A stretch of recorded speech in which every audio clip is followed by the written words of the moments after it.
So this is a photograph from my book of what you might call a classic Roman lettering, serif.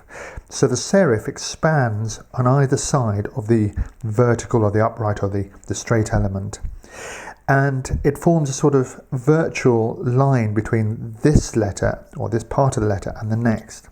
But you can have the serif missing, and you have sans serif or without a serif. So you just have a square end, and that's the sort of thing you get in modern letters. But you can also have a halfway point where you have half a serif coming out and half missing, sort of hybrid. And this hybrid is what you see in Celtic lettering. So let me show you now. I'm going to use the middle leg of the M as this example of a serif. And I think you can see it's a half serif in that you have a square corner here, and then you have a proper serif on this side, so it's a half serif, and that's the pattern for all the Celtic serifs, half serifs.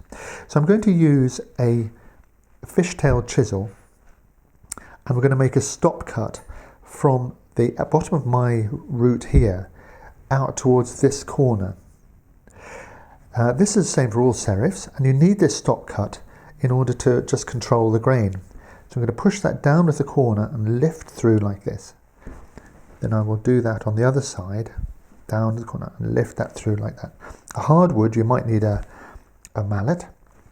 And I would do this movement on all the serifs at the same time. So now I take this fishtail chisel and I pick up this wall, the wall that I've just cut, and I'll push this in like so. And I'll take this corner out. So this corner of the serif is out. And then I'm going to swap to a fishtail gouge, which has a curve. And by dropping that corner down here and lifting the handle, a little bit of a thump there, I take this bit of the serif out. And we're going to get Carrie to view it from the other side because I want to make my final cut along here. There are two important things to say about this end of the serif. First of all, it's a wall like the walls here on either side, and as such it will slope. So my tool here is going to have to tilt backwards to get a sloping wall. The second thing is that this wood has grain, has fibres coming along. And if I look closely at it, I can see here that the fibres are actually coming in this direction, rising up here. So carving in this direction is carving with the grain on this face. If I carved in this direction, there's a chance that the cut would come down and in with the grain. So do have a look at the grain and see which way this cut needs to go. So I usually start by just lining my eye up like that, coming back to the corner, and then sending this cut down at an angle like so. And I'm trying to cut across and down into this corner right down here, even as I run along that line at the top. So this will come across here like so. And it's quite often you need a little bit of touching up with the corner, just to make sure that's neat down here. And if it's quite deep, you might need a skew chisel right at the bottom.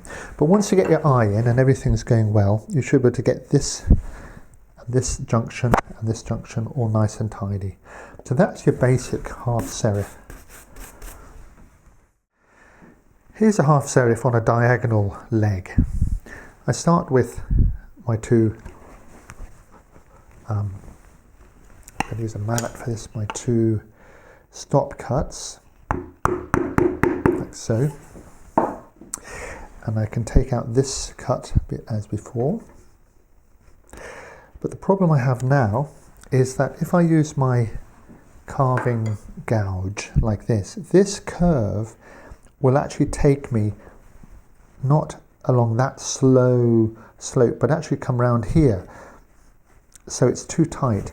So what I can do in this case, when it's a diagonal like this, is use my fishtail chisel as if it's just an infinitely big radius and slice through like this. pulling it round. So I'm picking up this wall, pulling it round, just like that, sticking the corner in. And what's interesting is that I'm actually going against the grain here, against the fibres. It's like sharpening a pencil uphill, but because it's slicing, it's able to do it. Now, I'll make the third cut across here like so, just as I did before.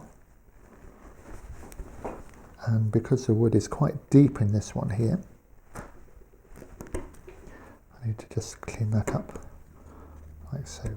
So, I would go round and do all the serifs, make sure they're all clean. I'd probably do the bottoms first and then the tops. So I'd come along and I'd do the serif here, same sort of way, perhaps a slightly different use of the order of things. I'd also make some stop cuts, like for example here, there's a curve coming around here. There'll be a couple of curves, but this is like a half serif. So I would choose to take this bit out here. So at this point I'll go along with my fishtail and make stab cuts wherever I think they'd be useful. For example here I think there's a useful stab cut to go in there. So I would do that and take this bit of wood out. So wherever I can, I'll go along and I'll take out the various serifs as I go along the letters. So what I'm saying is that having done one, I keep the pattern and I work my way all the way along one side and then all the way along the top or the bottom, and I do all the serifs and all the stop cuts where they'll be useful. Well, at the end of this stage, I've put the serifs onto everything and I'm ready to start the curves. And I think you can see that really in some cases, like this R here, or this A over here, the curve is really an extension of the serif. Anyway, with the serifs done, let's go and cut these curves.